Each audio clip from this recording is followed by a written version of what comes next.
Welcome to SpyHards podcast. For the next hour, your hosts will go deep undercover into the world of spy movies to decipher which films make the knock list. But remember, this information is strictly for your ears only.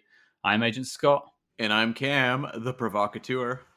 And Cam, we are joined by potentially the most notable person in the spy podcasting world, I think. Yes, one who's going to put us to shame, I think. Yeah, I definitely can see it coming. We are joined by Shane Whaley, the host of the Spybrary podcast and also the owner of spybrary.com, which is basically where I go for a lot of research. And he has loads of articles about books and spy books, I should say, and spy movies. So, Shane, welcome aboard. I'm absolutely delighted to be here, Scott and Cam. I've been enjoying your podcast. And in fact, you'd be pleased to know that I recently published a list of my top 10 favorite spy podcasts, and you guys are on it. You made my mock list. We were honored to see that. Yeah, that was incredible. So maybe just tell the audience a little bit about the Spybrary and how it got started. Absolutely. Well, I'd read a series of books, funnily enough, written by Len Deighton. They weren't the Harry Palmer books. It was about another guy called Bernard Sampson. And it's one of those things where I'd read the 10 books in the series, and I was like, I really need to talk to someone about this book and what's happened. And my friends are into beer, football, and women. They're not into spy lit. Family definitely aren't. So I thought, hey, why not start a podcast and chat to other people around the world and get a conversation going? And that was way back in 2017. And since then, we're gunning for 250,000 downloads of the show. And I always I really appreciate the introduction that you've given me, but quite honestly, I just see myself as a curator. I don't really see myself as the spy authority. And if you join our Facebook group, which I know you're on, Scott, there are some spy scholars on that page who really do know their stuff. So my goal is to bring those people on the show and discuss books, spy movies, spy TV, etc. And I bill us as by spy fans for spy fans. And the UK's Radio Times recently reviewed us and called us espionage as entertainment, which I was very flattered about. Oh, that's incredible. I remember when we did our Ipcris File episode, and I think Scott posted a link there, and there were some comments on the Ipcris File that I think gave Scott and I some dark nights of the soul, really pondering whether we knew what we were talking about, because they were so insightful and just fascinating, talking about things even relating to American versus British shopping customs that we were just like, wow, totally over our heads. It was incredible. Well, I know Scott's in hiding because of his comments and observations on the Ipcris File. In fact, I think some in our group have issued a fatwa against Scott for him not liking the Ipcris File. So I hope you're enjoying life in hiding, Scott. Well, I've been training for it all year with being in lockdown. This is perfect for me now. Ah, that's right. Maybe that's why you were so brave to diss the movie. You knew people couldn't get to you. He picked the perfect time in human history to do it. But that's the beauty of what we all do, though. And we're going to have that in this movie as well. This movie in particular we're going to talk about, there are people in our group who love it and others who hate it. It's a real Marmite job. Totally, yeah. And I'm just curious, what was your background with the Harry Palmer films, or the novels by extension? I'd watched the films in the past, enjoyed the films. I hadn't read the books at that stage, so it was only when I started Spybrary. I mean, it was funny when I started the podcast, and I know you're going to have this with spy movies. You think, yeah, I've watched a fair few, and then you start a podcast like this, and you get all these suggestions. I think, you know what? I only know like 10% of this. So I've been able to read so many more books and watch more spy movies than I ever knew existed since I started the podcast. Right. Yeah. That's definitely something that resonates with me versus Cam, I would say. I always put Cam on a pedestal as the man who knows cinema, and even he gets flummoxed by some people's suggestions. So imagine how I feel. Yeah. Oh, absolutely. And that's the real cool thing about online communities and podcasts is we're able to go on this journey of discovery. And also, this is not politics or football, which is so tribal. You can have different opinions, as you guys have done on your show, and particularly with the Ipcris File, and we see in the Spybrary community as well. There's no right or wrong, other than Roger Moore is the best James Bond, but we'll leave that for another day. So is he your James Bond? Yeah, he's everyone's James Bond. Come on. Well, right, yeah. I think your readers and listeners will probably come after me even more if I say who my favorite Bond is. So let's just move on. to David Niven, folks. David Niven. Right. Well, that leads us beautifully into what we're tackling today. So, Cam, what is the movie of the week? We are tying off the Harry Palmer theatrical trilogy with the 1967 film Billion Dollar Brain, directed by Ken Russell. Now, before we delve into what we know of the film and the background, let me just get out that letterboxd.com synopsis. Any votes on how long it is? I feel like if it tries to explain this movie, it's about an hour long to read. Yeah. Get ready for it may surprise you, to be fair. Here we go. Nice. Billion Dollar Brain. Power? Brain power? A former British spy stumbles into a plot to overthrow communism with the help of a supercomputer. But who is working for whom? Wow, that's so concise. That's an A on the Cam scale of grading letterboxed synopses. That's effective and to the point. I literally can't fault that. Yeah, And I really want to. I can fault other things, but not the synopsis. Well, I'll just say to clear, I hadn't seen or heard of this film before we started this podcast, so I have no previous experience with it. Shane, you said you had seen it before. We spoke before we started recording. So what were your initial thoughts before you went to revisit this film? So I love Harry Palmer as a character. And in fact, I'm a huge fan. I think one of my favorite spy movies is Funeral in Berlin. In my spybrary here at home, I have an 8-foot poster, original cinema poster for Funeral in Berlin. Huge fan. So you can then imagine that I get onto Billion Dollar Brain, expecting it to be like a Return of the Jedi moment in the Star Wars true thing. Here we go. This is going to be great. And sorely disappointed. Right. And I've watched it a couple of times since then because, as I said earlier on, so many members of our Spybrary community whose views I appreciate and value and respect are huge fans of the movie. And I ask myself, but we'll dig into this later on, I'm sure, but what am I missing here? And I think in some ways, there's also another big discussion on Spybrary. You know, a lot of the books that are bestsellers in the United States are these action hero, Rambo, Special Forces, America kicks ass style of books, as opposed to the UK, where John le Carré or Len Deighton himself, the more what I call erudite, intelligent spy writing, will be the bestsellers. And I always say that back in my 20s, so I'm mid-40s now, but back in my 20s, I'd have loved the action hero books. I wouldn't have liked John le Carré. And the same with my movies. Now when I watch a spy movie, I want that gritty realism. And I feel that Billion Dollar Brain really moved so far away from the original 2 movies in this trilogy. Yeah, that's really interesting what you say there about, action, like sort of the action stories versus the spy stories. I kind of feel the same way where, when I was a kid, I texted Scott the other day, my top Bond rankings for the movies that I wrote when I was like 13. And all the ones that are near the top are the ones that involve shark scenes. And It's like nowadays, if I write that list, I'm looking a lot closer at Honor Majesty's Secret Service or, the Casino Royale with Daniel Craig, the ones that take it a little more seriously. And yeah, the Ipcris File for me, watching that movie was a real revelation because it was a spy story I never knew I wanted. I would agree with that. And I think at different ages, we like different things or different moods. I mean, I still enjoy the old Euro spy movies. I love a Bond movie because I know what I'm getting. I think with Billion Dollar Brain, it was such a departure from the first 2 that I was in shock. I thought, to be honest with you, I think that the Billion Dollar Brain is, as we say in football or soccer back home, a game of 2 halves where you had the Finland and Latvia scenes. And then when it moved to the States, when it moved to Texas, it was so jarring for me. And it went from that gritty kind of spy movie to a bombastic Bond movie in many ways. And I just found it too jarring. Mm-hmm. What I found a little bit interesting about what you said there, Shane, is you found Funeral in Berlin to be the perfect balance. It's like the Goldilocks effect almost. Because I found Ipcris File personally to be far too realistic and gritty, and I liked Funeral in Berlin more because it had a little bit more of that Bond feel to it.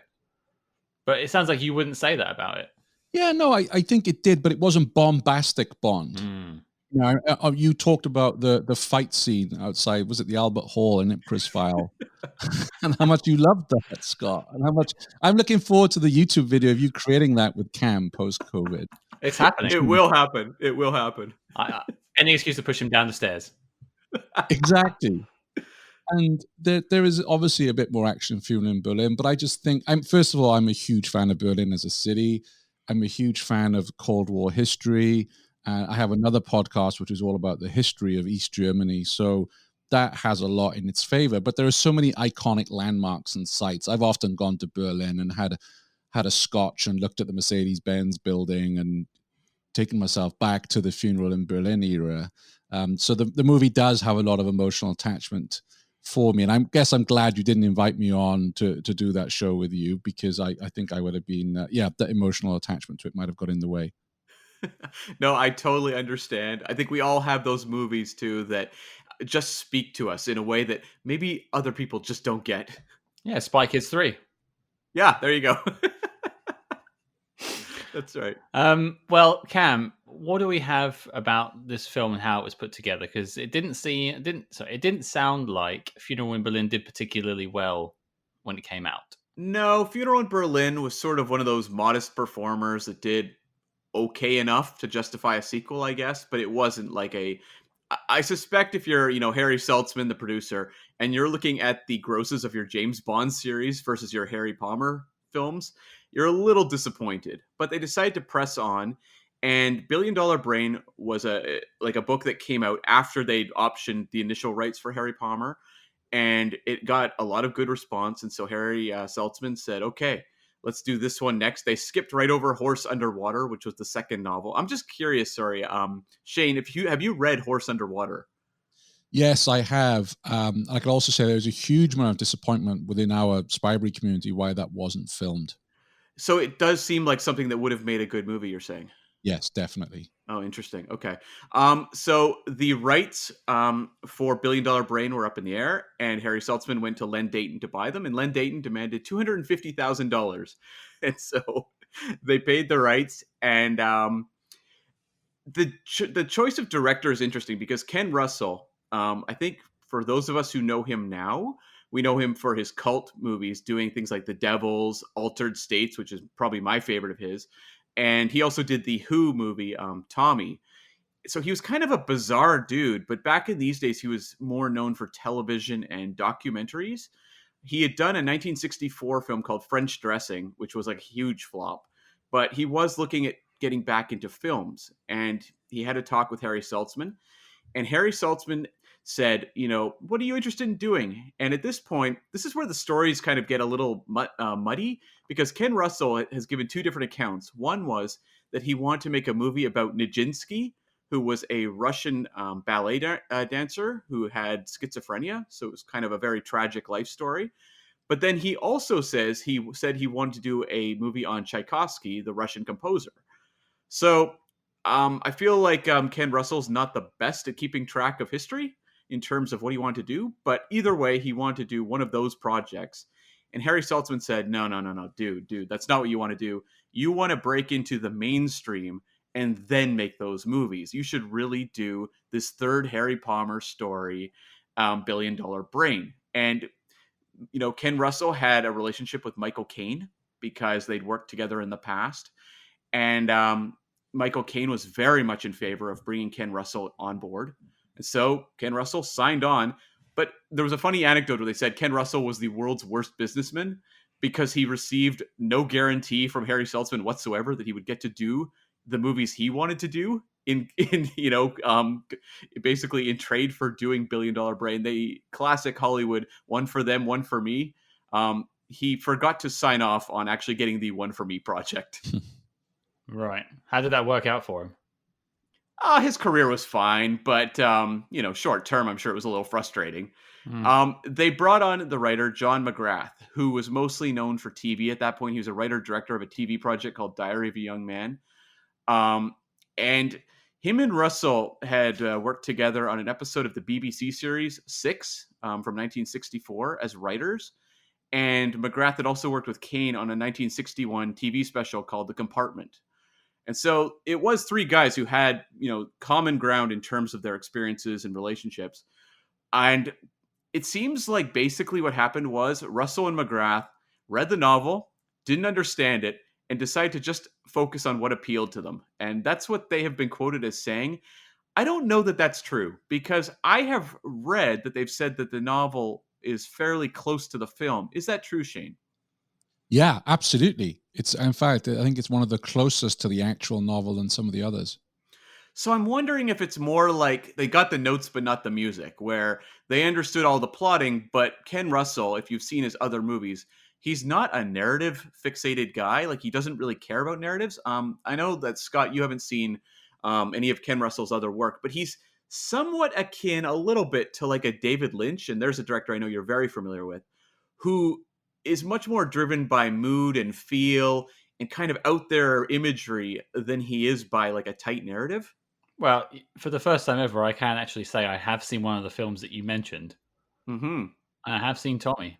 Oh, there you go. Okay. Yeah. So does that strike you as a guy who would be making very literary spy adaptations? No, I didn't put two and two together that he made this film, but now you've connected the two. It makes perfect sense. Yeah. So the movie came out at the tail end of 1967. As always, the box office gets a little muddy trying to dig that up for that era. It seems like the movie did about 3.8 million domestic in North America, which equals about $28.4 million now. So not a big performer. Do you have a budget for it at all? No, I don't have a budget. What I did find was there was one dude I found who quoted it as 3 million. And I believe that Funeral in Berlin was like in the 1.5, 1.8 kind of category. I can believe that this was around 3 million. When you look at what they're trying to achieve in the finale of this movie, that actually rings fairly true to me. So I can buy that. So again, I feel like they kind of broke even with this one. Which is not what they're going for, and they're doing that 2 times in a row. It sort of makes sense that this was maybe the last Harry Palmer film in the cinema. Well, it also must have been a bit of a head scratcher for Harry Saltzman, right? Because he's put out his third James Bond film, and it's Goldfinger. And then the third Harry Palmer movie is Billion Dollar Brain, and it's kind of like, wait, these two things are not operating along parallel tracks here. Yeah, and it's interesting. I'm working my way through a book that Michael Caine wrote 2 years ago called "Blowing a Bloody Doors Off," and he says in that there's two things of interest. First of all, he felt Billion Dollar Brain was very underrated as a movie, but there was some regret about his recommending of Ken Russell. But the other thing that was interesting to me is Alfie was a movie that apparently did very well stateside. Mm-hmm. And when he was here touring with Alfie, he looked up at a cinema and they were showing the Ipcris file. And that was sometime after the movie had come out, but they were obviously, oh, he's doing well in Alfie, we'll put the Ipcris file out in the US. So I wonder if that artificially inflated the numbers for Ipcris file. Probably. That's the whole thing with that era, is movies would come back all the time. And so it's tough to really put a lot of faith in numbers you find for their grosses, because it's kind of like, well, wait, how did it do actually in 1967/68? That's the real question mark. Yeah.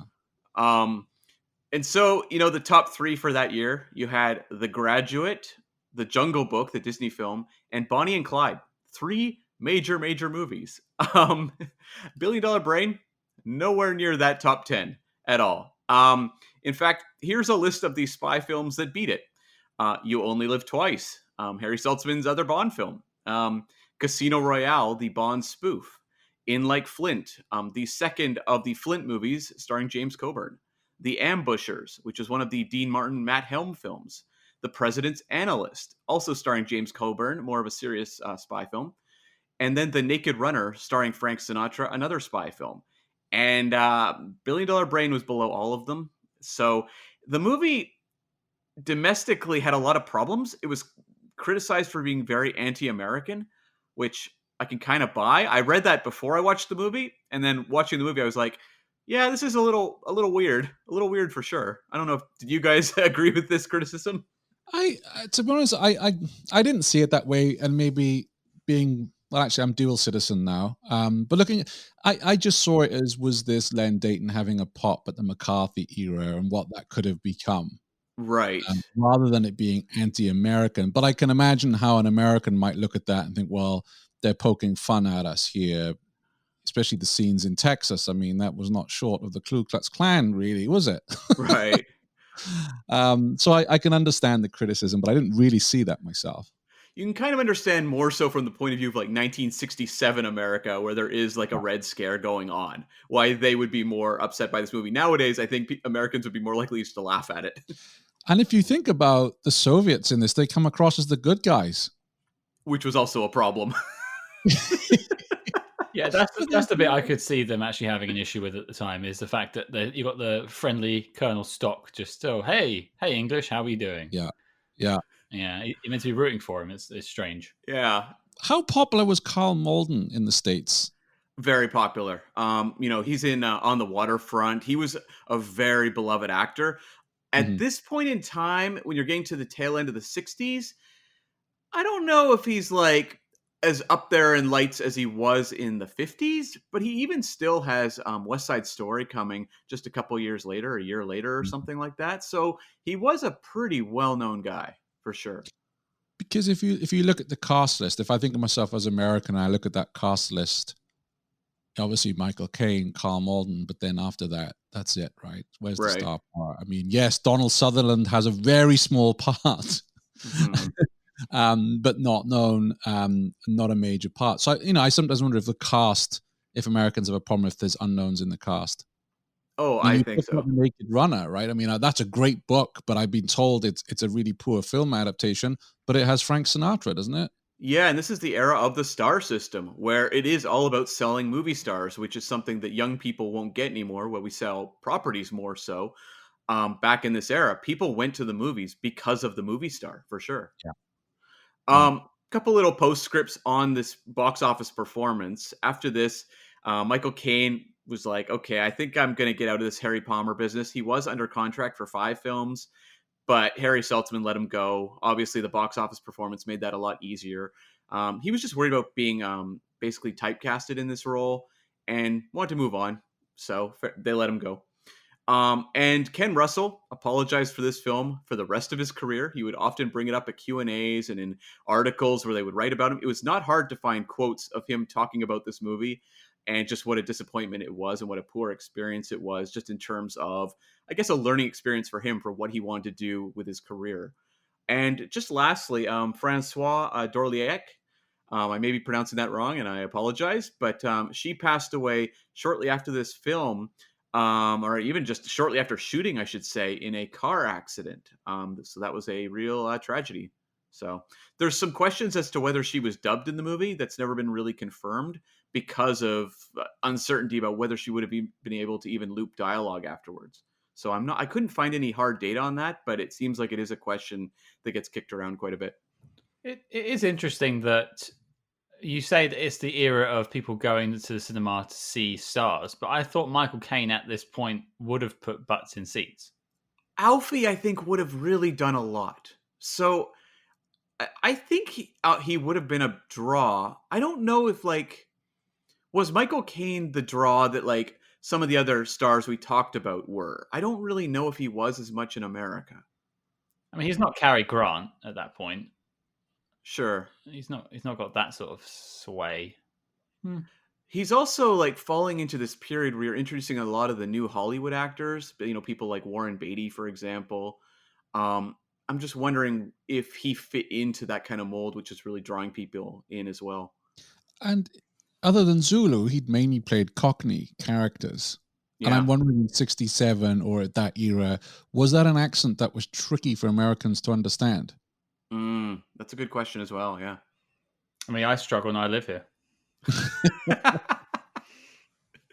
So that wraps up basically what I've got on $1 Billion Brain. So I think we can move on. Okay. Well, Shane, you're the guest. Obviously, you've come back to this film. You wasn't a big fan when you saw it originally. Has your revisit changed your opinion? I'm afraid it hasn't. I still very much see this as a movie of two halves. What I will say is that I've been pretty negative on this. A couple of positives really are, I love the selection of Helsinki as a location. And in fact, Finland was used for most of the European scenes. So the scenes in Latvia were filmed in Finland, because having been to Finland, it's a very quirky place. Right. So, it's not like a standard looking European city. So I think Helsinki was a good choice for a lot of the filming. I liked the camera shots. I think it was beautifully shot, how you see Finland. I mean, it looked pretty desolate in parts, but nonetheless, beautifully shot.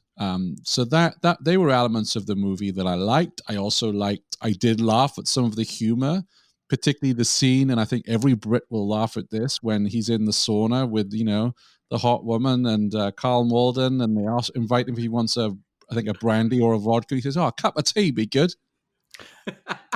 I thoroughly agree with him. After being out in the snow for that long, I could actually imagine me saying that. I thought you were actually going to say about the sauna scene and just being awkward, because we do that too. Well, I lived in Sweden for 3 years, so I'm away from that being awkward now. No, only kidding. No, you're right. I mean, just completely awkward. And actually, I remember when I was 17, I was in Strasbourg at a conference, and being very naive, I went into the sauna of this conference, and there were actually 3 naked Scandinavian women in there, and I did not know where to look. So I understand Mr. Caine in this regard. I remember when I was in Australia, I was at this hostel, and my friend and I were like, "Where are the showers?" And they're like, "Oh, the communal showers? They're just right around the corner." And we were like, "Oh." So yeah, it was awkward. It is. I remember that they were a combination of Swedes and Finns, and they were teasing me once to know why I was wearing a towel. Yeah. I needed a cup of tea at that stage, probably with some bromide in it. Yeah. Yeah. I think I would have just been the guy that stood by the door for a minute and just sort of like, no, I'm fine, thanks. Yeah. Well, I should say we did not use the showers. We were like, you know what? We're here 24 hours. We can just move on after that. But the other thing in terms of the humor is when, poor Harry gets dumped out of the car from Colonel Ross, and he has to walk all the way back to town. Mm-hmm. And then gets hit with a snowplow. This is so anti-James Bond. I love it. That wouldn't happen to James Bond. Well, I suppose that actually brings me on to what I was going to say about the film, because this is me experiencing it for the first time. And that is one of my biggest takeaways, is about the James Bond connection, because I've seen the Harry Palmer series go from anti-Bond to a little bit of Bond to as much Bond as we can fit into this film. And that's how I took Billion Dollar Brain. Yeah. And I just think like it worked best, maybe not for me personally, but as a film, when they tried to stay away from this stuff. But, this film has its own credit Bond sequence. Yeah. You're absolutely right. It's interesting that a lot of people I speak to who liked this movie are huge James Bond fans. And that's weird, because like I am a huge James Bond fan, and I didn't like the Ipcress File, and one of the reasons was it wasn't very Bond-like. But I feel like this went too far and basically just ruined what they were doing. Yeah, like I say, I think the first half was fine, and then when you got to the big villain's lair in Texas, the big villain's speech, the computers everywhere, the henchmen all in the uniforms, that's 007 for me. Mm-hmm. That was more of a 007 feeling than the previous 2 movies. Right. For me, this was a movie I found intensely frustrating, and that the first half I was kind of on board. It felt a little weird. Like, I really enjoyed the storytelling of the first 2 Harry Palmer films, where they were, you had to keep track. You had to be an active watcher, but it felt like the movie was rewarding you throughout for being an active watcher. Whereas I felt like this one was often confounding. And I would sit there and be like, okay, I need to backtrack. How did we get here? How the scene is not lining up. And I just wonder how much of this is Ken Russell not being someone who's that interested in keeping track of kind of the bullet points of a spy plot, which, in a movie that's a very literary spy film, you kind of hope for. And so I began to get frustrated, and I was missing sort of the wit of the Harry Palmer, moments that you would get so much throughout the first 2. But I thought, okay, well, this is fine. Like, I'm enjoying seeing Karl Malden. I'm enjoying seeing some of these new characters. Hopefully this is going somewhere. And I mean, honestly, like, I will always be, overjoyed at a movie where like people are responding to a 1960s computer, because that's incredible. Yeah. But in that second half was where I just began to get annoyed, because I felt like on one hand, it was paying off the things that were really confusing, a lot of them in the first half. But it also was going Bondy for sure. And we should say the art direction was by Sid Caine, who worked in the art departments on From Russia with Love, on Her Majesty's Secret Service later, as well as Live and Let Die later. So he definitely had some Bond, credentials when he did this movie. But it also felt very Doctor Strangelove in that it was very over the top and strange. And I feel like a lot of it was intended to be satire and obviously satirizing the Red Scare in America during the Cold War. But it also just felt like, I mean, there's no subtlety, there's no wit. There was a famous saying, I think Roger Ebert used to always quote it. I don't remember if he's the one that came up with it, but he said, satire should be a scalpel versus, like farce can be like a hammer or something, whatever he used for whatever tool he tied to like farce or slapstick, that sort of thing. But he said basically a scalpel is what you needed for satire. And this movie is like a bludgeoning instrument with its satire. Like it doesn't feel that sharp. But that said, like I did enjoy the direction of the movie. I think Ken Russell makes great looking movies.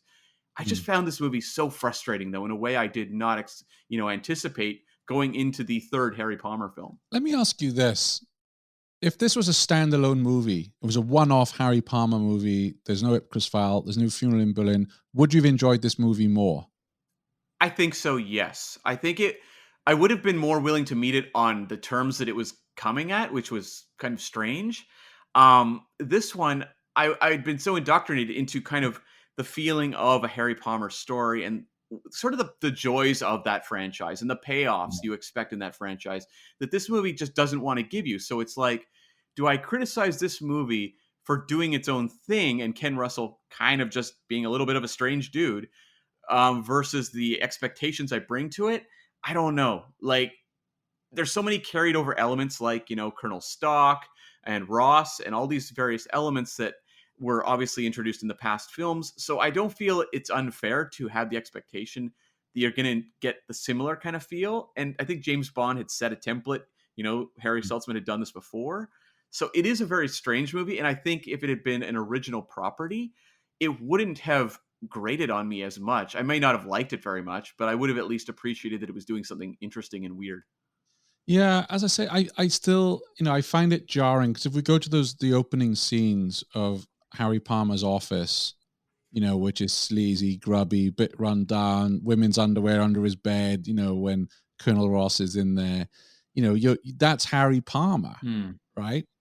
And then you go from that, him working as a PI to this whole big super spy thing.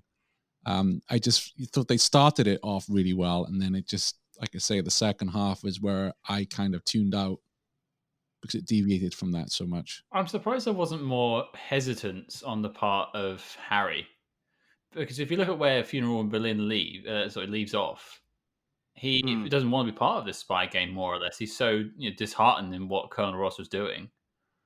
And you can kind of see how he ended up being a private investigator. And I'm sure is that in the books, Shane? Gosh, so long as it's read it, I'm going to say I'm not sure. I need to check that. Okay. Right. But that feels like a progression of a character, whereas within the space of 15 minutes, he's already in Helsinki. Yeah. And he's back in the game. And it felt like in the previous too, he had very strong reasons for not wanting to be a spy. He was on like parole, basically, working for the agency. Like I bought that this character had this kind of working class spy life where he was like kind of working for the man and not enjoying it. Versus this movie where it doesn't really even pay lip service to that whole struggle within the character. You have him saying he doesn't want to go back. Why doesn't he want to go back? Like, has anything changed? And then he does go back and we get little quips with Ross, at the end. And I'm like, okay, like, does this character now just feel at home working for MI5 or what? I have a feeling in the book there was certainly more coercion. And Len Deighton is very good at creating his characters in terms of their motives. So I'm wondering again if this was something, I'll need to reread the book, but I'm wondering if it's something that just wasn't adapted well from the novel. Yeah, it felt like a lot of this movie, I was watching Ken Russell bring style to it, which I appreciated. Mm, Like, there's a lot of mm. weird wall art in this movie, and Ken Russell always will, he will always take every chance he can to film wall art that's weird and interesting.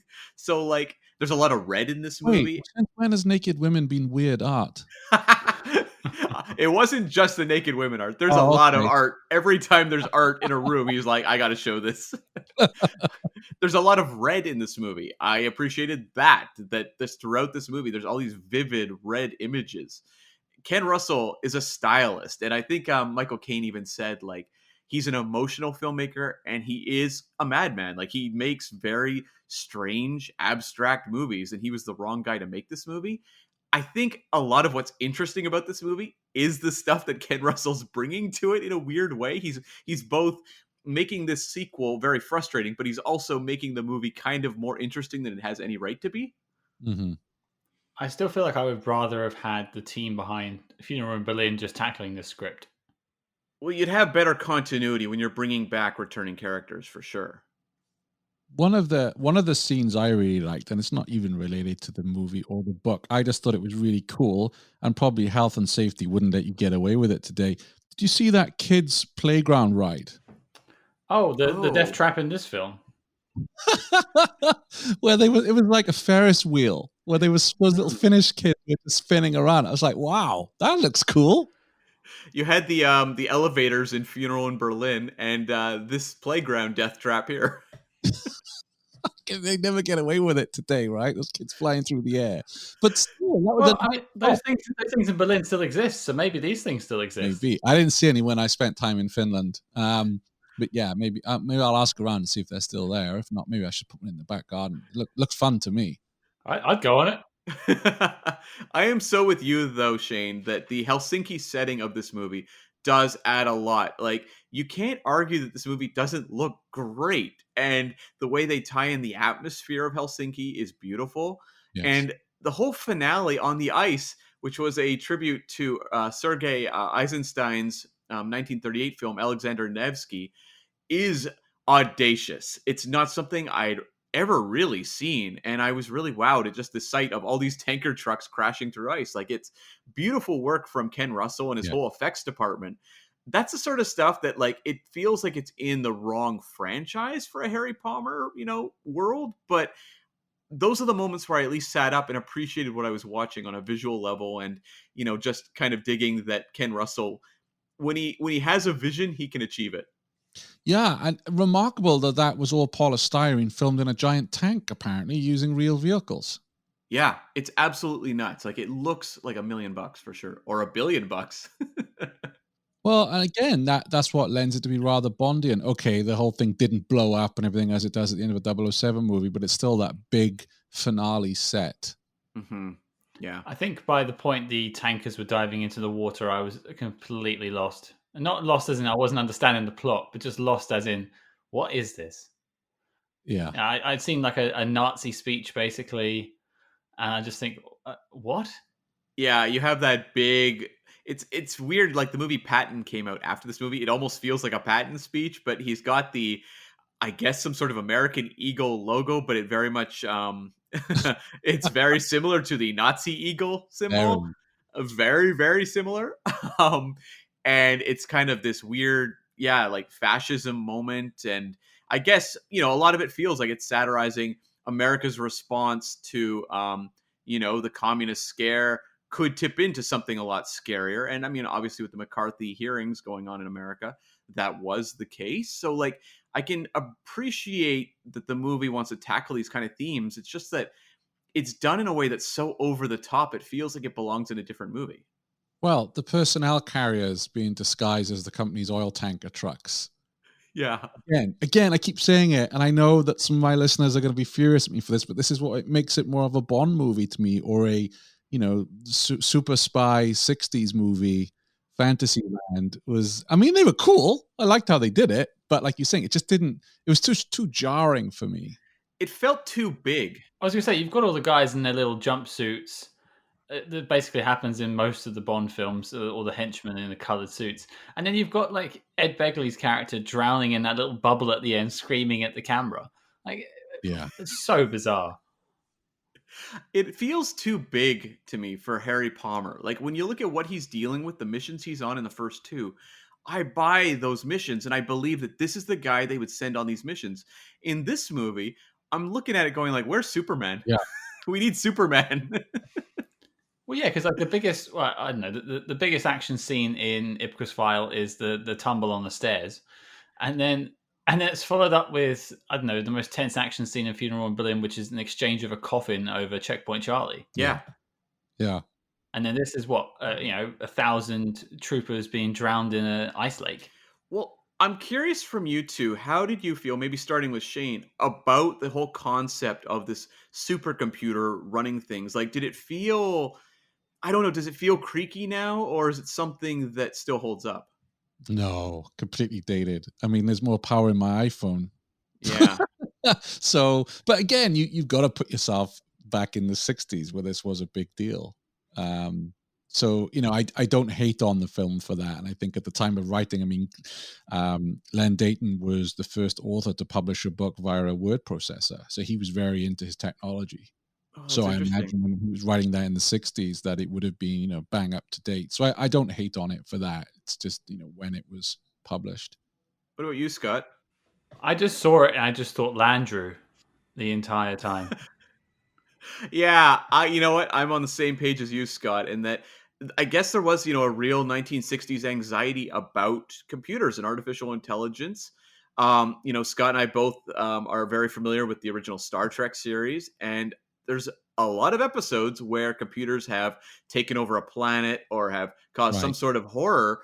And so I was completely along for the ride, even though it feels so absurd now. We're still grappling with the ramifications of AI in the future, and to see them doing it in 1960s is always kind of fun. Where you're putting in punch Punch cards, cards. that sort of Yeah. stuff, and you're like hearing that classic computer voice. It's like I enjoy that. Like I honestly would have loved a Harry Palmer story where he is going up against the 60s computer, just the one that didn't tip into such a broad, almost cartoonish, payoff. Yeah, I Yeah. wanted to see the verbal chess match between the $1 billion brain and Harry Palmer.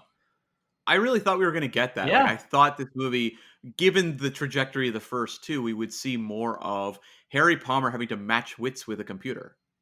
And just like that dry wit versus, the complete logic of Donald Sutherland.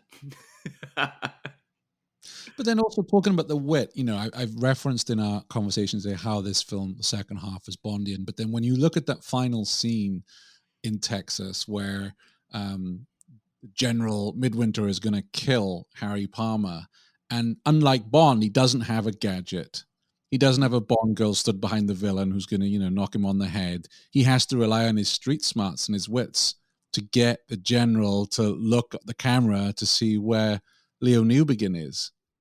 Thank God for him that at that moment, Karl Malden was shredding paper and staring at the camera nervously. How convenient. Yes. That moment made me laugh, but I appreciated it as well. You're saying about the wits of Harry Palmer. Yeah. That's a great moment. Like in a movie that kind of turns into a mess in the latter half, I genuinely felt like we still had some good character stuff, however sparse it was, coming from Harry Palmer. I just wish it felt like he was very much, the key cog in the wheel of those first two stories we saw. Whereas this one, it often felt like he kind of got shuttled off to the side just because everything was so big. I mean, I was fortunate enough to watch this last weekend on Blu-ray. I got the Blu-ray version, and it's beautiful. They've done a really good job on it. And it's much better than the first time I saw it on DVD.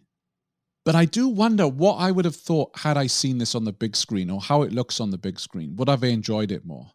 That can change my opinion on a film. Yeah. Yeah, absolutely. And maybe this is just better suited for the big screen.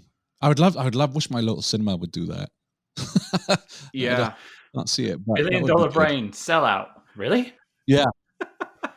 I don't know that there's a lot of revivals, especially over here in North America for Harry Palmer films. But I mean, it's one that if it were playing, I might be tempted. And Scott, you had to buy this on Blu-ray, didn't you? I actually had to buy the DVD, and it was an awful, awful transfer. It was really hard to watch. Oh. So I also understand, Shane, how you might not have liked it the first time you saw it. Yeah. So I'm kind of keen to see what the Blu-ray looks like, although I don't think I want to buy it. Wait, Scott, you're not gonna buy it? Hey, I bought the Ipcris file on Blu-ray, Yeah. so I am a glutton for punishment. Well, it's interesting. Everyone, I haven't seen this. Apparently, it's on the VHS version that there is a 30-second deleted scene Yes. Mm-hmm. where they play the Beatles' "A Hard Day's Night" blares out on the soundtrack, and a lot of the fans really lament that not being included on the DVDs. I heard about this being edited out, and I wondered where it fell in the film. Do either of you know? Yeah, it says 32 seconds were cut from the movie as there was a scene in which a Beatles song was playing in the background in Finland. Was it the scene where Harry Palmer goes into Latvia and meets up with that basically ragtag crew that are the the secret spy agency or whatever that he's trying to track down? It's kind of all a ruse, but there's a reference to the Beatles in that scene, Mhm. but the Beatles aren't heard, and I was wondering if that's where it was placed. I don't know. I can find out for you, and you can add it to your show notes, etc.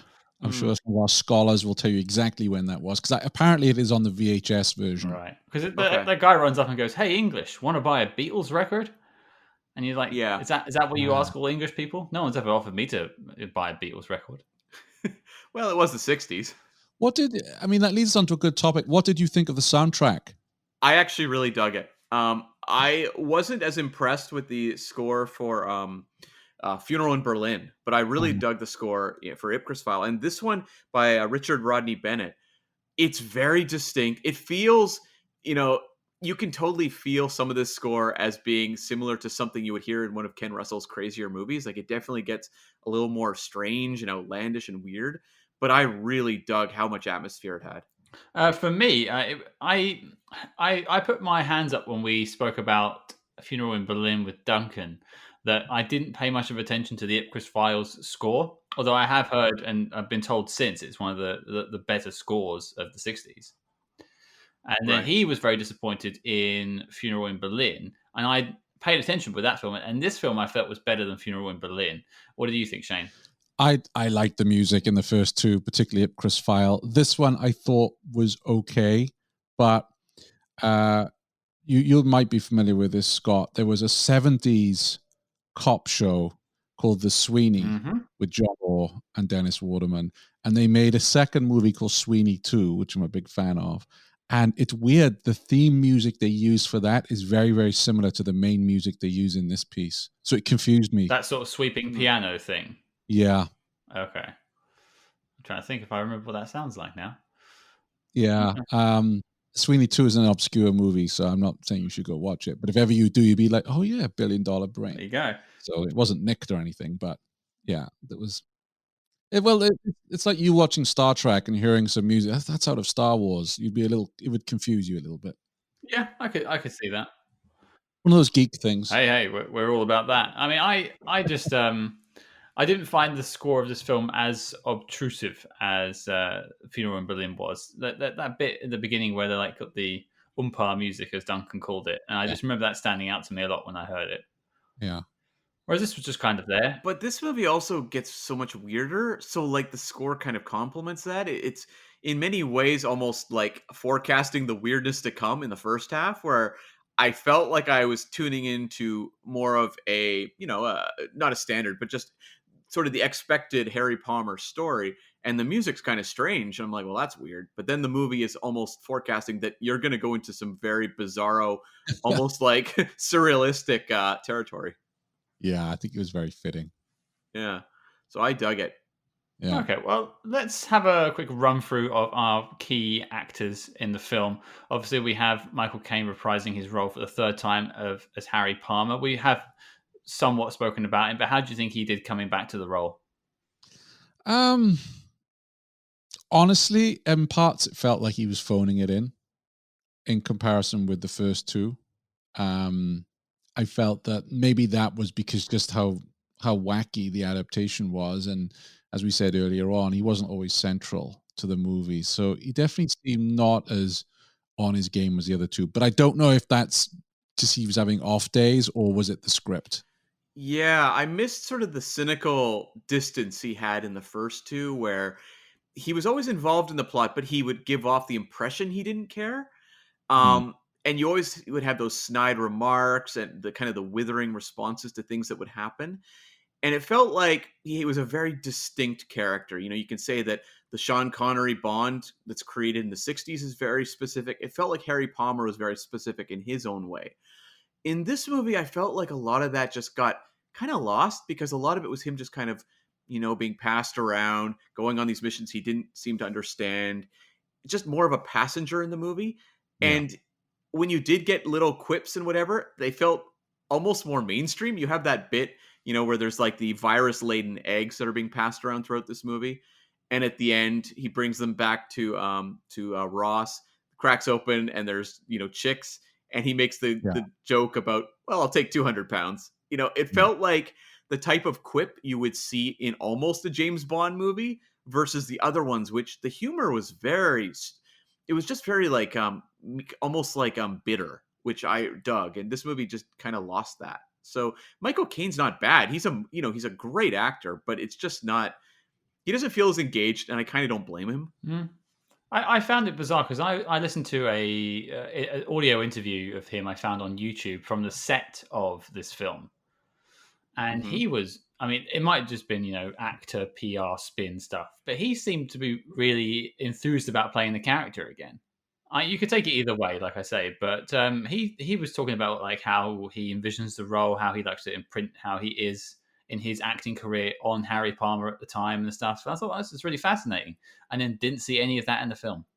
I think Kane's a pro, right? He's a professional actor. He gives 100% in terms of committing to the role. But, it's like a chef. A chef can only be as good as the ingredients he's given. I mean, if you've ever seen the disaster movie The Swarm with Michael Caine, where he battles bees, that man will commit to any scene. Yeah. So, like, I feel like he was probably committing to what was going on here. It's just like the movie was almost not that interested in him. He kind of just got lost in the chaos. I kind of feel like that's the case.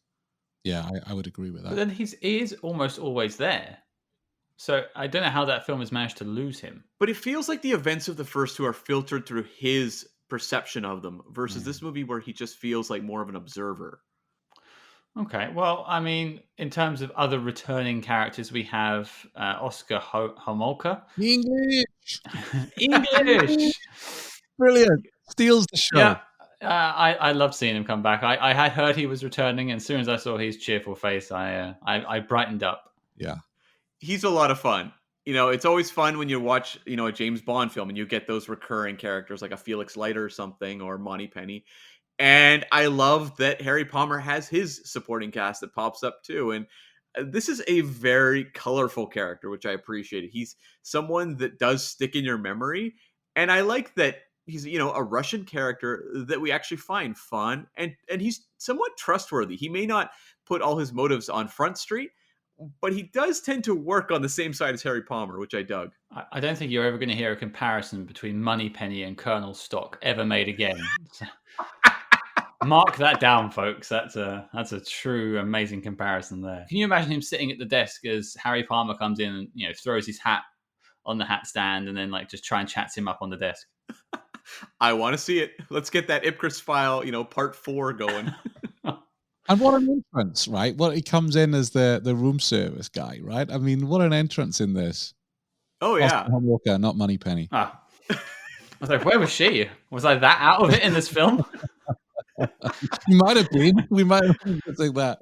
When Colonel Top makes his appearance dressed up in the hotel uniform. I like that. It's nice to see someone in a high-ranking military position, which this is probably nothing near reality, which is maybe why we didn't like this film. But to actually just see the whole board, and he recognizes that Harry Palmer is a good guy, even though they're not technically working on the same side.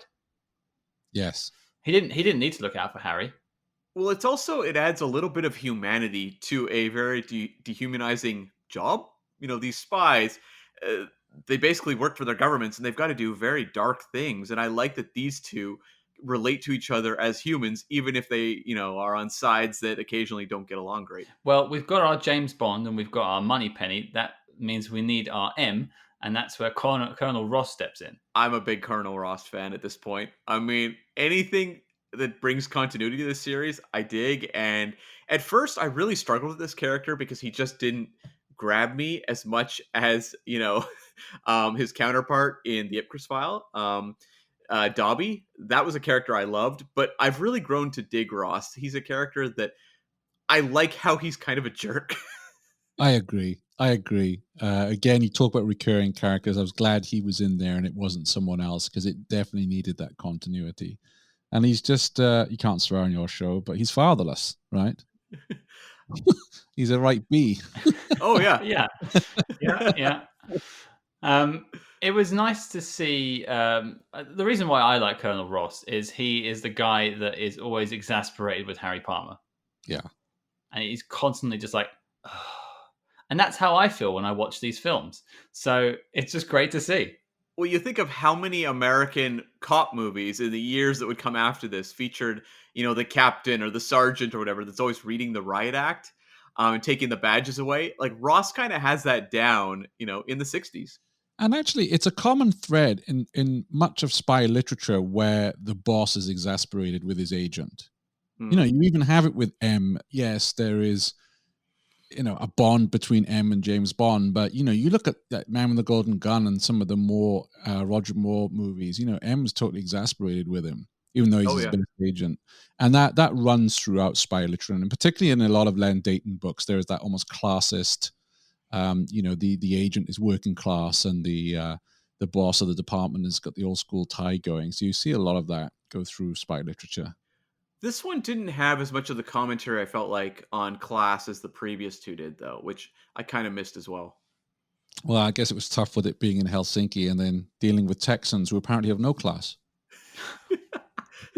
Well, maybe that's a good cue for us to talk about Ed Begley as General Midwinter, the villain of this movie, I guess. Yeah, I mean, depends on your interpretation, I suppose. But I think he was a very bombastic character in a film that likes its bombastic stuff. Completely far-fetched, completely over the top as a villain. And just totally, no credibility whatsoever, right? I mean, you're just laughing at him. He's got like a 4-minute scene where he's just shouting at Harry about his plans. Exactly. Another common, something else it has in common with the Bond movies, right? Oh, yeah. And I would like to quote him here. I think maybe his greatest line in the movie. Strong, strong, strong, strong. Actual quote there from Midwinter. He reminded me, I made a note when I was watching his performance, this bizarro Ed Begley performance. He reminded me of the Texas businessman on The Simpsons. The one who's like, I reckon I'm from Texas and I reckon I do business. Like, there's no subtlety whatsoever to Midwinter. He is what he is. I can't say that it was a performance that, I don't know, like, I think I would have enjoyed this performance more if it had been just confined to like one scene versus stretched over a quite, reasonable amount of film in that latter half. That's where I began to get more annoyed by the performance. Yeah. Agreed. By the time he's like sitting in that the tanker barking orders at people, well, shoot him, son. You just think, what is this guy? Yeah. I was going to say, I've never met a man so passionate about Latvia. Well, I mean, I really dug too that he throws these hoedowns where everyone's wearing cowboy hats and like stomping around. It's just laughable, isn't it? Ludicrous. It's insane. This might be a controversial thing, and we can cut it if it's controversial. But I wouldn't be surprised if the camera turned around slightly and there was a nice table at the back with some white hoods. Yeah. I mean, that's what they were winking at. Definitely. Yeah, unfortunate as the situation as it is, but that whole thing. But the problem is with that, if you're trying to deal with quite a topic of that, I don't know, gravity, you really should pay it some attention. Whereas they just made it laughable. Yeah. The whole character was a joke. Maybe that works, but he made his entire mission a joke, and you didn't buy him, and you knew he was going to be beaten. Yeah. Really couldn't take it seriously. I mean, to be fair, he did give me my favorite scene of the film, which is that him drowning in that little, perspex bubble. That image. Mm. By that point, as I said, I'd lost the plot. So him screaming in that perspex thing is just how my brain felt. Here's the question: is this a good performance? By him? Yeah. It's a very tough to answer question, I feel like. This could be a horrible performance for all I can tell. I haven't seen him in anything else, so I don't know what else he's been in. So it's hard to kind of compare. But Yeah. again, as we said earlier on, the chef can only work with the ingredients he's given. And if you're given a script like that, how do you play that other than one-dimensional? I can just imagine Ken Russell saying to him, project this to the back of the room. Yeah. Just go. Pedal down and go, because every scene, he's not being, reflective or anything like that. He's just shouting at you. Which probably works for some people, but for me, it was just laughable. Yeah. And I laughed. And so in terms of other characters I laughed at, Karl Malden as Leo Newbegin. Which, by the way, I have to point out, there's two names in this film that feel very, and Shane, I'm going to steal your term, but Bondian. Newbegin and Midwinter. Do they just not feel like Bond characters? I mean, Midwinter also reminded me of Whitaker from The Living Daylights, so that's kind of Bondian. But Leo Newbegin, I don't know that he really reminds me of anyone other than maybe Oromov. He has a real sweat factor going on in this movie, especially when you first meet him. Oh yeah. And it's weird because this is a strange one. In the book, I believe he's called Harvey Newbegin. Yeah. So why did they change it from Harvey to Leo? It's kind of like that classic Incredible Hulk when they translated that to a TV show and changed his name from Bruce to David. You're like, okay, why? Yeah, you wonder about that, don't you? Yeah, it's very strange. Maybe in the phone book there was someone named Harvey Newbegin and they didn't want to annoy him. I have no idea. That one guy's like, how dare you? They do that, though, sometimes in old movies. They'll change names because there was like some famous person or some person of note who had a similar name. So I don't know. Well, talking about the Bondian connections, you also had Vladek Sheybal. Yeah. Who, from Russia with Love on Casino Royale. That was who always plays, interesting parts. I thought he was quite just a very rude Latvian, wasn't he? Isn't he an amazing character actor, though? You just drop that guy in one scene. All you have to do is look at him, and he just gives off so much. Yeah. He's an actor who could only exist in the 60s. Like, I don't know that I would even buy him in a movie in 1990s, for example. Agreed. I didn't get why he was so angry that they brought Harry along, but to be fair, he was hilarious, so I was on board. Yeah. Well, the only other character we have to talk about is Anya. She's supposed to be the sort of love interest / double agent of the film. Did you buy the love story? Oh, 100%, Scott. I was so on board with this romance. I thought it was the most realistic thing I'd ever seen. Where Harry Palmer met her, and within like 5 seconds, he's kissing her. I'm like, oh yeah, I buy this. This is a romance for the ages. I am willing to buy everything that happens after this. No, this was absurd. Yeah, every man that I meet, I often take directly on a boat and then promise to show them my secret garden. So, yeah.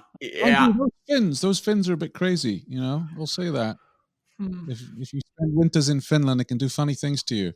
Yeah, like I think this character might have worked by Finns and Texans after they listen to this, aren't I? I'm going to have to be the one going into hiding. Welcome aboard.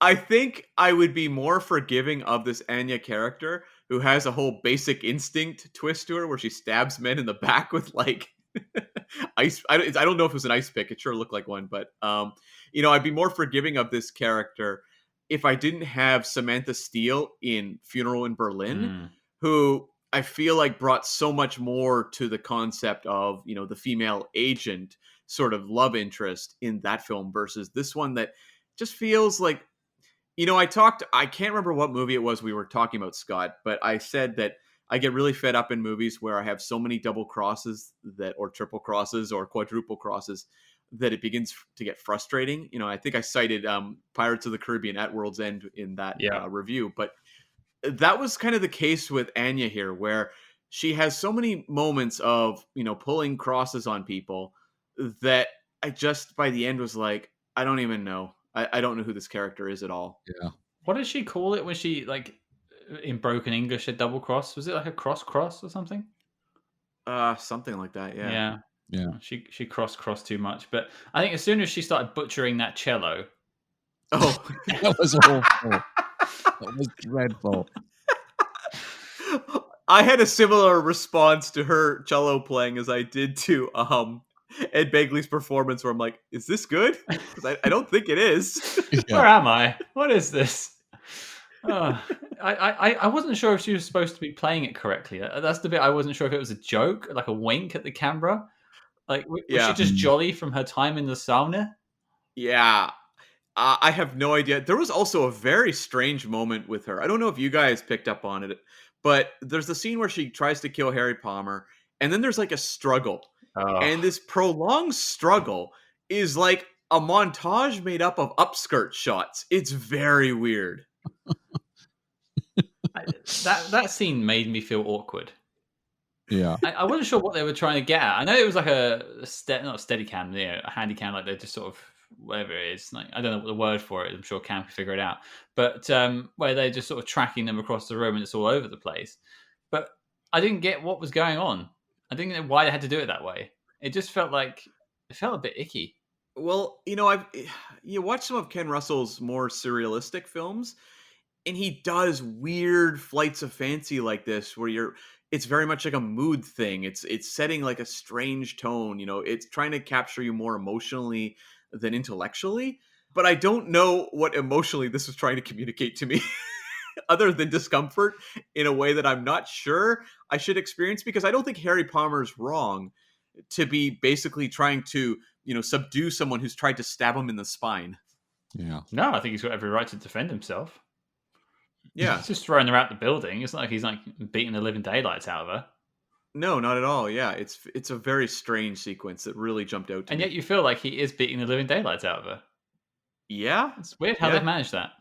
Yeah, well, the direction is basically implying a level of violence that the movie's not showing. And it's very hard to be critical because the poor actress died 4 months before the release of the movie, right?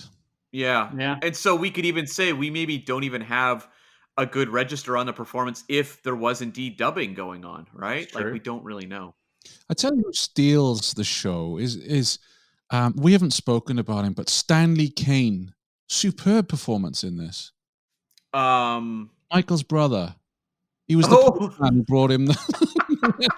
I'm like, Michael's had a word. Give me brother a job. Any chance you can give him a bit of work? Yeah, right. Yes, Michael Caine's brother. Amazing performance, as well as Susan George pops up in this movie. Yes. Eating, I guess, an orange or something. I'm not exactly sure what that was. She was eating on the train, and then Harry Palmer starts reading a newspaper. That's a early. It's not a cameo. This was just an early role for Susan George. She would go on to appear in. I guess her probably most notable film is the Sam Peckinpah Straw Dogs, but this is one of her early appearances. I didn't react to what you just said, Shane, but so Stanley Caine was in this film. Yes. What was he? I just looked it up on IMDb while you were talking about it. What? He was the postman who comes into the private eye's office. Oh my god! And that's his brother. This is why you invite me on, right? Obscure facts. Yeah, that just brightens my opinion of this film a little more, though. It's like, that's just a cute thing. It's just, let me get my brother in. Sure, he needs to work. Yeah. I just looked on his IMDb, and he was like in the Italian Job. I didn't even know that. Wow. There you go. Cam, you're the film expert. Obviously, you knew that. I wasn't as familiar with Stanley Caine as you guys are. Oh, I'm not familiar with him. I just Googled him. Oh, okay. Oh, I see. Yeah. Okay. Yeah. I did see that. Yeah, I had that in my notes that he did pop in as a cameo there. Yeah, for sure. But Shane beat me to it. There you go. Yeah. One thing that jumped out at me, if we're just sort of picking up on little bits of the film we want to talk about, did anyone catch that really odd shot at the end of the hockey game? At the end of the hockey game, or the switch from like the cut from the I guess thwarted assassination, or the assassination that Karl Malden's going to perform and then doesn't, cutting to the hockey arena? No, because you get Is that what you're no, talking because about? he or- doesn't take the shot, and then it kind of makes a noise, and it goes to Harry walking up to the hockey arena, and then he's talking to Anya in the crowd, and she makes some sort of like one-liner about I can't remember what she says, and then it has this like scream, and then it just cuts to the goalkeeper, or if that's what they're called in hockey, just staring at the screen, and I just think like, what? Oh, I know exactly what you're talking about. Yes, and I think in that moment it was weird, but there was a few weird cuts in this movie that I just kind of admired that Ken Russell was doing something kind of strange. But I was more just fascinated by how strange the hockey goalie mask looked. Yeah, yeah, that's probably just the not modern version, but the retro goalie. Yeah. And my biggest disappointment, we talked about the various formats this came out on. So I got the Blu-ray, I watched the movie, I thought, oh, let me see what the extras are all about. It'll be handy for the podcast. Zero extras. Yeah, I heard that's the case for Funeral in Berlin as well. Oh, the Ipcris one's full of them. Yeah. Yeah.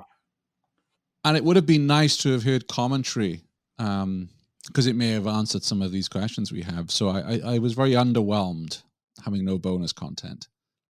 And I wouldn't recommend a DVD transfer either to anyone who's looking to buy it after our review. I don't know why you would after this, but yeah, the DVD's not very good. So try and pick up the Blu-ray transfer if you can, at least. People are going to buy it to see Stanley Caine. Come on. Yeah, they turn off after 5 minutes of the film. And it's a movie that you can totally justify having the extras. It's not just some phoned in sequel that they just went with, cut rate talent on. This is a Ken Russell film and one of his earliest, and he is a cult filmmaker with a big audience. I don't see why they aren't putting some money into just shooting some documentaries talking about the movie, placing it within its context of his career, but also the Harry Palmer series. I don't know. If they're willing to spend like a ton of money on doing special features on some like very lackluster horror movie being put out by Scream Factory or whatever, like why not? Why is there not something on the Kino Lorber, $1 billion brain?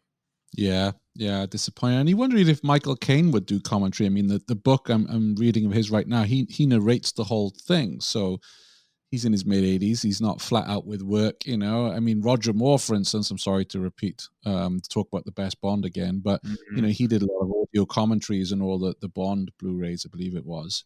But then I think, well, hang on, this was filmed in, 67? Like, I don't even remember what I did a year ago at work. So you wonder what some of the actors' memories would actually be like. Well, and it's something I've learned over time, mostly attending Star Trek conventions, really. And that, like, working actors don't sit and watch their work the way we do. True. It's very true. Yeah. And so they're kind of like, oh, yeah, that one, you'll hear some weird anecdote about how when they shot that episode, they were in like, I don't know, just it can be anything. They sold their house or there's some sort of real life incident they were dealing with at the time of shooting that moment or shooting that episode or movie that kind of overshadows what we take away from the movie. It's some real world event that we're like, huh? Okay, sure, I guess. But then there'll be that one nugget they'll share, and you go, I didn't realize that. Or I didn't know. I love all that stuff, to be honest with you. And I would love to hear Michael Caine's commentary on some of these, but not to be, I guess. I disagree entirely, Cam. All I do is listen to SpyHards. Yeah. I am the expert of SpyHards. I've listened to them all hundreds of times. You're your own biggest fan. Yes. Well, it feels like we're sort of coming to the conclusion. So is there any final thoughts you guys have on the film? Shane, we'll throw to you first. No, it's one I would watch again with several large glasses of scotch late on a Saturday night. Maybe I wouldn't turn it over if it was on TV, but it's nowhere near. It doesn't have the pedigree of Funeral in Berlin or Ipcris File for me. And apparently the next two that came out in the 80s are atrocious. I've never watched them. They are on my list to pick up, but apparently just dreadful. So shame, really. Good character, and I just think it's a missed opportunity. Well, don't worry. We're tackling them. I'll look forward to that. I have no idea what we've brought ourselves into, but yeah, the two 90s TV movies. Yeah, we'll be revisiting Harry Palmer again. What about you, Cam? Any final thoughts or tidbits? This is a movie that reminds me, because I obviously don't have a huge background with Harry Palmer, but I do have a big background with Batman movies. And growing up, I absolutely loved, the first two Tim Burton Batmans. And I remember watching Batman Forever and just being like, what the hell was that after those first two? I feel like Billion Dollar Brain is kind of the Batman Forever. It's better than Batman Forever, to be fair. I don't want to get people too rankled up, but more the sense that just tonally it feels like a whole other beast. And when you try to watch it in connection to those first two, it's just kind of frustrating. And so, like, it's a movie that I can totally recommend to people in the sense that if you've watched the first two, just to kind of see the bizarro, realms that the sequels go and the franchise goes. But it's also a movie that it's just, I don't know. It's just something that exists that I'm glad I watched. I felt a certain amount of, I felt like it was one I could walk away from and actually have a bit of reward from, not like, say, Men in Black 2, but it just kind of frustrated me a lot. And I just want to say as well, eat Kellogg's Corn Flakes. They're good for you. They bring great vitamins to you. What I will say though is that I think the three of us are pretty much in agreement about the movie. But what I will say is, if our listeners, if I can share this on your show, if you Google 00 section Billion Dollar Brain, there's a gentleman called Matthew Bradford who you absolutely need to have on an episode of SpyHards. He is a film expert, and he loves this movie, and he's written a very glowing review of this movie. And I would urge SpyHard listeners to go listen to this and then go check out Matthew Bradford's review as well, just to get the pro side of this.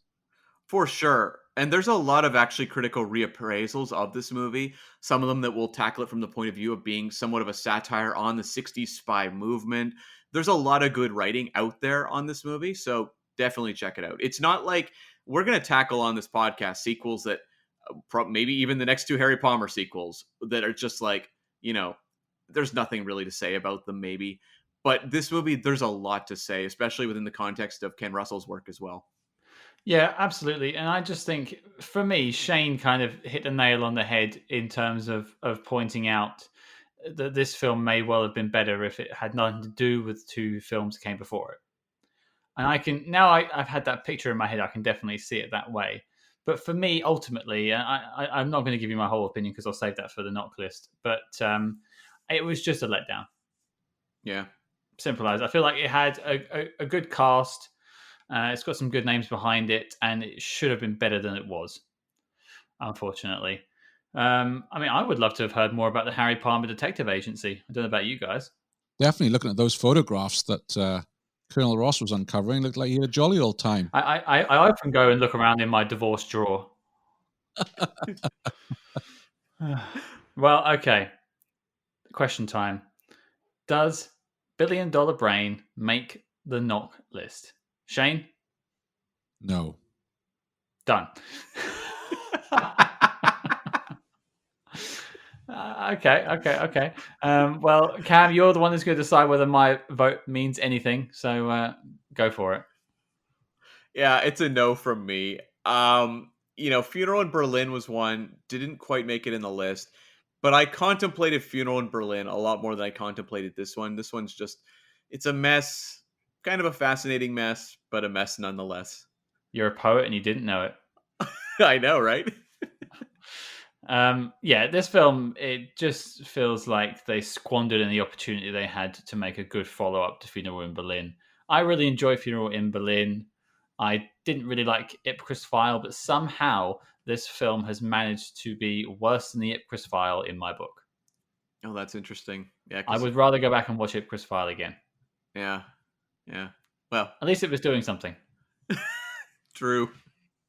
So again, as I suppose you could all figure out, it's a no from me too, and therefore Billion Dollar Brain is not making the knock list. And with that revelation, the dossier on Billion Dollar Brain is complete and filed as classified. Cam, before we talk about what we're doing next week, Shane, I want to thank you so much for joining us this week to talk about Billion Dollar Brain. We spoke about it earlier on, but where can people hear more from you? So either go to spybury.com or just tap in Spybury into your podcast app of choice, and you will find our podcast. Awesome. I would absolutely recommend checking out Spybrary, guys. If you like SpyHards, you'll love Spybrary. I was listening to their James Bond book club earlier on today, and they have a really cool way of going about tackling the James Bond books. I won't spoil it, but check them out. Thank you. Yeah, I'm gonna have to check that out as well because I've been reading the novels myself, so I can get up to speed and it'll keep me motivated to read them all. So, Cam, what's up for next week?